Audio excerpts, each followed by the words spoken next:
Cherry read out that verse, and she said, it's been a bit of a faff this morning, if I'm honest. I'm not supposed to be here. I was supposed to be on holiday, but my daughter's ill, and so we've postponed our holiday till next week, so I won't be here next week. Ben was supposed to be here this week, but he heard that I wasn't supposed to be here this week, but then thought that I might be here this week, so he's got migraine. So he's not here this week, so he should be doing this, and this is a message I was going to preach when I got back. So anyway, but then when I was thinking, shall I do this? We were kind of faffing around. Should we do this? Should we don't? What are we doing? And then Cherry said, well, this is the verse I was going to read, and she read this verse, and this verse says, you haven't chosen me, I've chosen you, says the Lord. Yeah? You know that, do you? Oh, okay. Right. Okay. All right, then, well, this is going to be great because we're starting from... I'll say that again. I mean, do you know that? You know, that God has chosen you? Yeah, I mean, we know that. Yeah, thanks. Yeah. Well, I'm just going to tell you, this time last week, I was on a plane coming back from Norway, and you'd probably think, oh, yes, this pastor's been travelling, doing missionary work in Norway. Well, no, I was playing with a band, a bunch of musicians. I don't know if I mentioned this, but I'm a musician, and... This year in particular for me, I mean, I went into retirement about 11 years ago when effectively, you know, and the pension scheme is great when you're a musician. In fact, I'm the only person that I know as a musician who went in, in fact, I'm the only minister that I know that went into ministry and took a pay rise, because, anyway. So I used to be a musician, and I used to play with this band called the Grasshoppers. You can snigger now? Do you get it? Grasshoppers, yeah. Good. And we used to do a lot of work together. We'd be often sort of on tour for a month or two in France, and had a great time with them. And then I had to leave them. It was getting too busy. I got married. It was just getting too much. And then I joined the church, and it was just, you know, I had to leave that life behind. And anyway, the band has kind of wound down, and they do one gig a year in Norway. And they phoned me up and said, could you do it? And I thought, well, it's summer holidays. Ben's going to be here.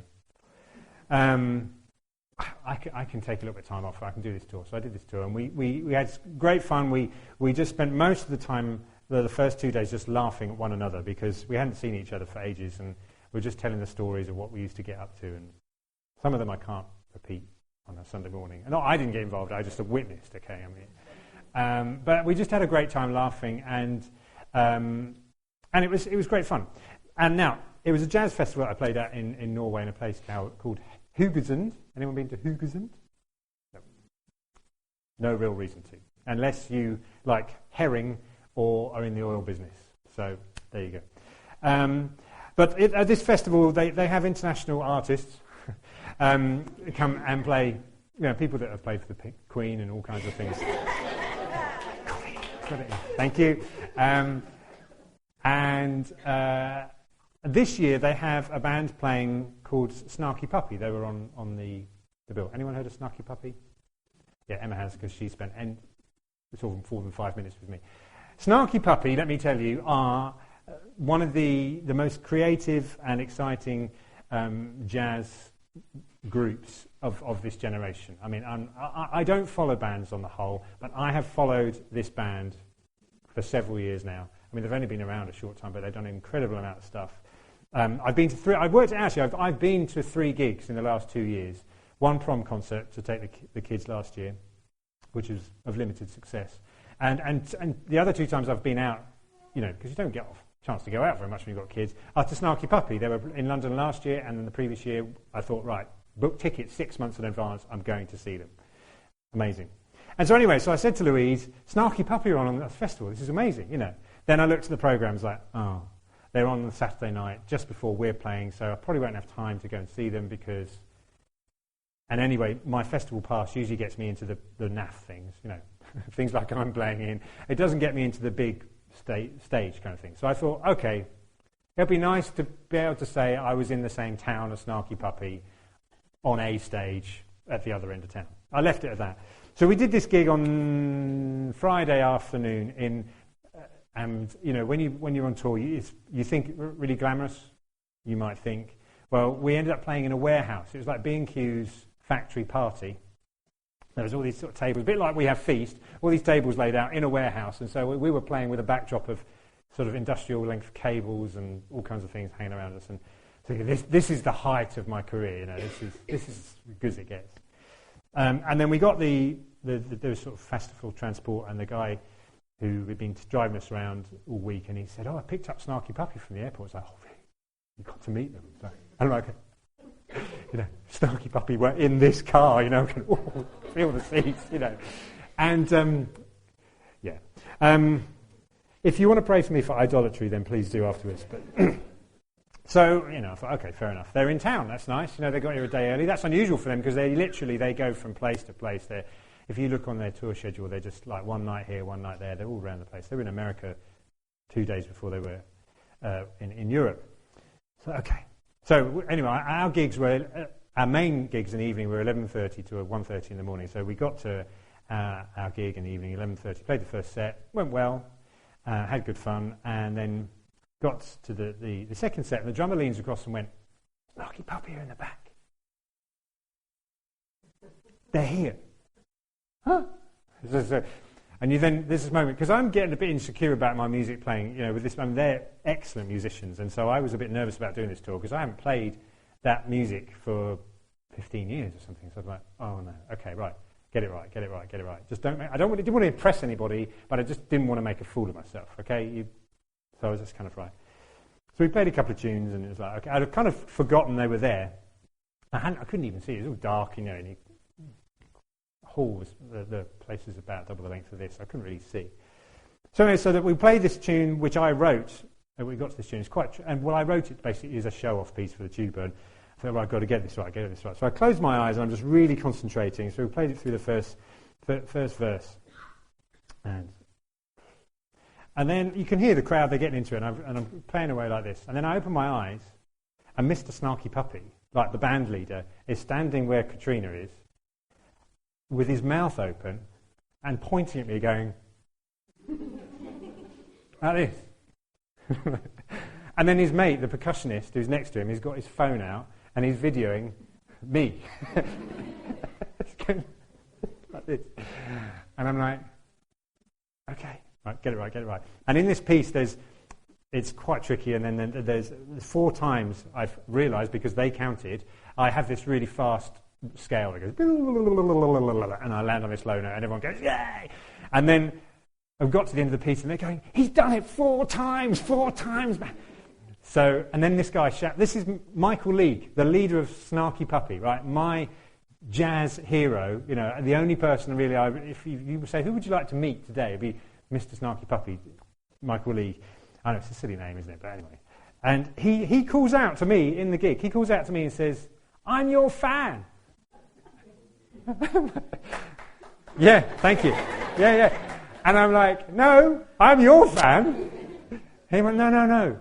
This is, and I won't give you all the language he gave me, but he was just like, this is incredible. How are you doing that? You know, he said, I've got to go home and practice. And so we got talking. He stayed and listened to the whole set. We got talking afterwards, and you know, this happening, and then he said, you've got to come play with us tomorrow night. No. He said, what do you need? And I said, well, a bass amp. Anyway, the tour manager was in, get him a bass amp. He needs a bass amp on stage tomorrow night. And I'm kind of going, you know, this is like, this just doesn't happen. So anyway, then everyone else got talking. Of course, they all had to muscle in, didn't they, the rest of the band? And then they got invited to play as well. And so then they all disappeared, you know, as big stars do, and we're all kind of like us. We're kind of like, it's not that they asked us to play on stage tomorrow. Yeah, okay. So I went straight away on the phone to Louise. You never guess what, because I knew she'd be excited. Well, she knew I would be. I knew she knew I would be excited. I don't know whether she was excited. And went to bed, and I'm thinking, great, playing Snarky. What are we going to play? You know, what are we going to play? I don't know what time I've got to be there. I don't know what. I didn't have any way of contacting this guy. It's just like he just sort of came and then just disappeared. And I'm thinking, he said, yeah, you play this tune. It's on the last track on our album. Do you know it? And I'm like, yeah, of course. Yeah, you say. What do you say? No, I don't. Yeah, I know it. So so that happened. And then the next day, there is a point to this, by the way. so the next day, all the other guys are saying, no, they didn't really say that, did they? I said, no. He said to the tour manager, get him an amp.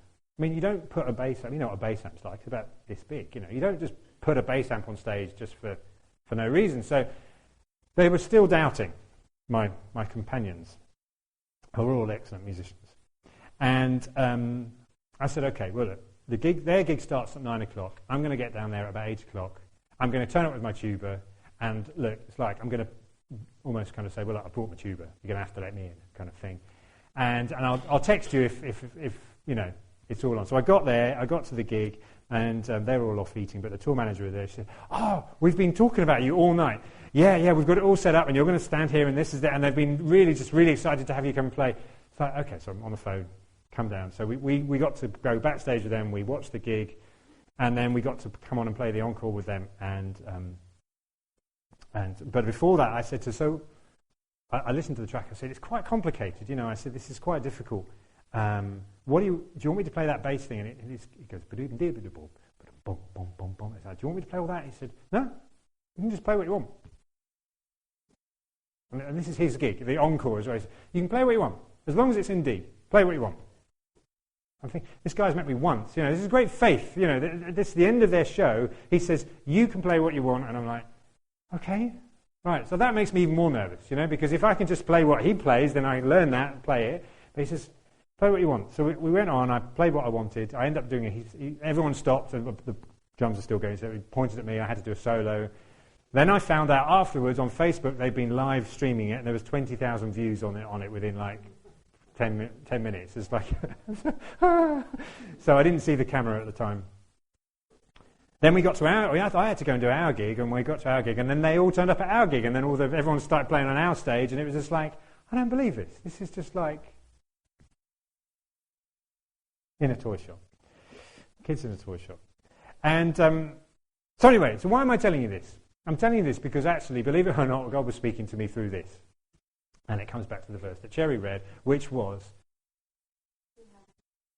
yeah, you haven't chosen me, I've chosen you. Now, I don't know about you, but it was just a whole picture. But, we know that verse, don't we? We know that verse. But then there's probably that sort of thing in our mind where we're thinking, well, God's in town, but I'm not really going to go and get to see him really that close. We're on the kind of same kind of, we've sat in the same car at some point. But I don't think I'm really actually going to get that close to God. Do you feel that? Like God's kind of he's close, but he's a long way away. I mean, God is God. Yeah? And I'm me. Now, in the jazz world, Michael League is God, and I'm just a humble little tuba player who does... That was the other funny... Let me just tell you also, he said, what else do you do? He's expecting me to kind of reel off a whole long CV of the musical people that I play with. I said, well, I pastor a church, And he went, no way. I said, yeah, well... And he said, because there's other guys in his band who are Americans, they're big guys in gospel music, and he said, our keyboard player, Sean Martin, he's in the biggest black church in America. He's got 20,000 people in his church. How big is your church? I went, about 30. He went, no way. And he was so into it. He said, no, this is what it should be like. Anyway, so I invited him to church, by the way. So if he turns up on a Sunday morning playing bass, that's another story. Where was I? We kind of think we're not good enough, really, or we haven't quite got the right path to get in on the main stage with God, yeah? I mean, you see, there's big churches, and there's churches of 20,000 in America, apparently, and we've just been to a conference, where there's 2,000 people, and there's people on this main stage, and, and you think, well, yeah, but I don't know whether I can get access to that. I know I'm okay. I'm in the back row, and that's okay, and, nobody really knows about me, and that's fine. God's just doing his thing over there, and I'm close, but I'm not close. But God just sort of said to me, well, yeah, you haven't chosen me. I've chosen you. I've come to you, and you're there, and I'm right next to you, and I'm here, I'm kind of going, I'm your fan. I'm your fan. Well, let's put it in biblical language, shall we? I love you. Yeah? We can send that as a little message and sort of post it off to the never ever land, or we can come to somebody and say, I love you. And that's different, isn't it? When somebody comes up with their mouth open and this was completely genuine. He was just genuinely wanting to be here with me on that stage, and he wanted me then. And then he said, well, come and play on my stage. And what does God say? I've come to you. Come and join this thing I'm doing. Come and join what I'm doing around the world, in your town, around the world, wherever it is, I'm doing a big thing. That's what God says. And it's only when something like that happens when you realise, actually, this is what God is talking about. This is what God is talking about. And the other thing is that we tend to think, right, how about you? Now I'm a Christian. What do? I need to follow the rules. What do I play? Tell me what to play, God. Tell me what tune to play. Tell me how to play this music. Tell me how to do it. And God says, be yourself. You're with me. I actually chose you as you are. I mean, you've got to be in D. So there are some parameters, okay? This is not completely free, but actually within the grace of the gospel, because we've been talking about the gospel, haven't we, for the last few weeks. But within this, and we as people love to make little rules, don't we? Oh, now you're Christian, you have to wear these kind of clothes, you have to fit in there, you have to sit in these rows, you have to do things like this, you have to do it like that, you have to, it's all this. Yeah, now, I'm not saying that there isn't a way to follow God and to follow God's word. But at the end of the day, God says, be yourself. Be yourself within my kingdom. I got talking to the drummer as well, who had turned out to be a Christian, and he was really blessed to speak to me because he was kind of the only Christian in the band on this tour, and he found out I was a pastor. He was like, no way. Yes. And his granddad was a pastor, and his uncle was a pastor, so he's grown up in ministry. But we were talking about music, and he said, because he's kind of like he's not a regular in the band, and I said, how do you do that? Because it's complicated music they play. I mean, our music is very simple compared to theirs. It's very complicated. And he was just playing as if like he knew it. And he said, you just know the music, and then you can do what you want. And those two things tied together. Because, when we know his word, well, I was saying to Lizzie, came around the other day, I said, it doesn't say in the Bible whether we should go on Facebook or not. It doesn't say in the Bible whether we should turn left at the traffic lights or not, does it? Shall I have chicken for lunch? Doesn't say it in the Bible. There's lots of things it doesn't say in the Bible. But if we know the book, then we know how to improvise when things happen. And so the holiday gets cancelled because your daughter's ill. And then you turn up to church and think, oh, okay, it'll be nice, I can just play tuba and be with my family. And then Keith says, oh, Ben's just texted, Katrina's texted to say Ben's not coming. Okay. But we know, it's all right. It's not the end of the world, is it? Hope not, anyway. We know how to cope with that. But there are things in life, when tragic, Mike ends up in hospital. How do you cope with that? Well, you know the book, and then you know how to live within it. Well, something amazing happens. Well, how do I respond to that? I know the book. I know how to play this tune. I know how to. It's not telling me exactly what to do. It doesn't tell me to say put your left foot here and your right foot there. But I know how to play this tune within the structure that it's given me. Does that make sense? Play what you want as long as it's in D. Do what you want as long as it's within the bounds of the Bible. Put it that way. And then the final thing, I want to tell you something else about this, my experience on stage. This guy, Michael, check out Snarky Puppy. If you YouTube, I'm talking about YouTube. Half of you don't even know what YouTube is, but go online and find out Snarky Puppy, and you watch the band leader. He's just the most enthusiastic person facially you ever meet. And so I got on stage with him, and I played this very simple thing because I thought I'm not going to get this wrong. I'm just going to play it simple, and then it just started cooking along, and then I just put in 2 extra notes. So I was going boom, boom, boom. Everyone's boom, boom, boom. Keep it simple. Don't get it wrong. Dun, dun, dun. And then eventually I went ba-da, boom, boom. And when I went ba-da, he went like this, as if I just invented. It was like an A flat and an A. All right, I can tell you now, 2 semiquavers, A flat and an A. I'll play it for you if you want. I mean, Soren could do it. It's just like, but he just went, and then he pointed to the violinist who was on stage. And went.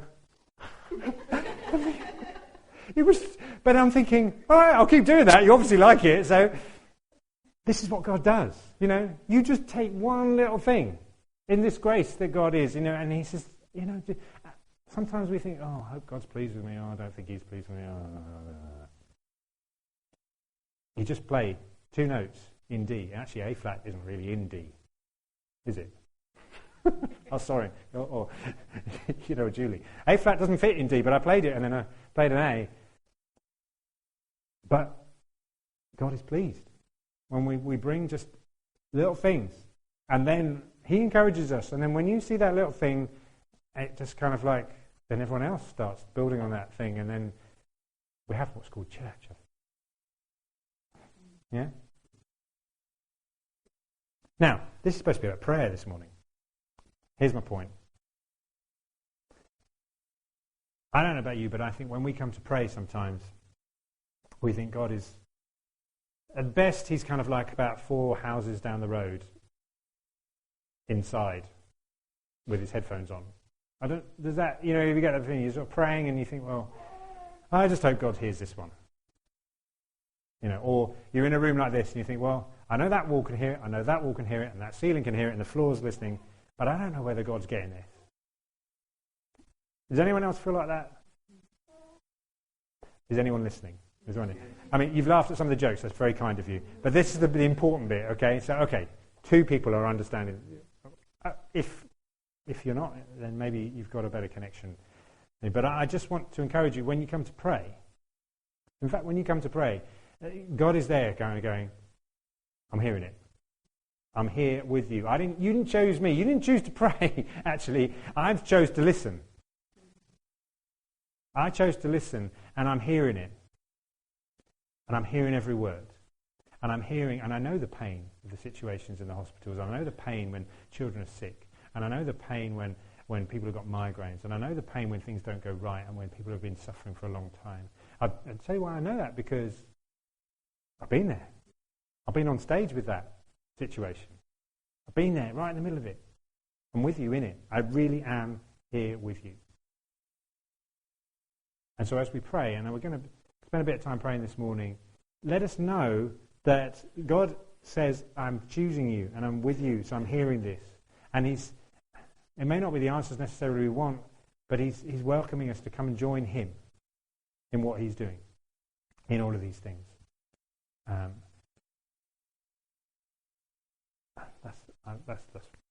That's what God's saying.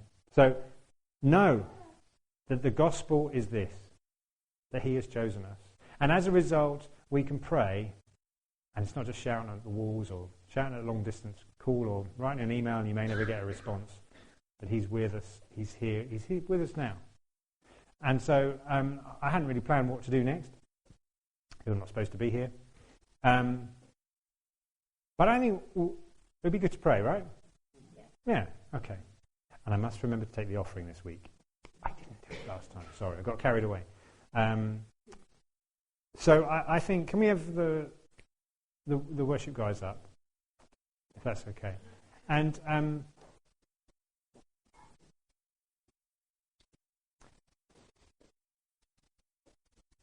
who would like somebody to pray for them this morning? This is where you need to. Yeah, thank you. All right, at least. Okay, Julie would like someone to pray for her. Do you know what Julie is there's somebody sitting next to Julie, and there's 2 people sitting next to Julie, but also God is right there. God is right with you, Julie. So whatever it is that needs to be prayed for, can somebody offer to pray now for Julie? That'd be great. Alison, she's a prayer. I know this. She's volunteers to pray. So yeah, God is with you as well. He's right here, and he's saying, she's praying. Yeah, I'm your fan. Go and do it. Right. So you can do it. Is there anybody else that needs to be? Stuff's going on, and you'd just like someone to pray for you and know that God is with you. Yes. Okay. Yes, of course. Yes, Carol. So can somebody go and pray with Carol, please? Because Mike is in hospital. I know what it's like when I know what it's like. So God is with you. God is with you. Is that it? It's only 2 people need to be prayed for this morning. We're all good. That's fine. Okay. Margaret, somebody want to come and pray for Margaret? Jerry, brilliant, thank you. God is with you. Go for it.